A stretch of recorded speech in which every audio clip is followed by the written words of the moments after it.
বাংলাদেশের ব্যাংকিং খাত থেকে প্রায় 90,000 কোটি টাকা লুট করে নিয়ে গেছে। আমরা দেখেছি তার একজন মন্ত্রী, ভূমি মন্ত্রী,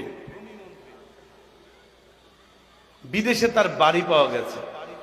কতগুলি বাড়ি জানেন? কয়টা? 640 মাত্র। একজন মন্ত্রীর যদি হয় 640, তাহলে সেই মন্ত্রীর গডমাদার যে খুনি হাসিনা, তার কয়টা বাড়ি? শেখ হাসিনা নিজেই বলেছে তার গণভবনের পিয়ন, তিনিও নাকি 400 কোটি টাকার মালিক। আল্লাহ জবান থেকে বের করে দিয়েছেন। যেমনটা এই ছাত্রদের কোটা বিরোধী আন্দোলনের সময় আল্লাহ তার জবান থেকে বের করেছিলেন রাজাকারের নাতিপুতি।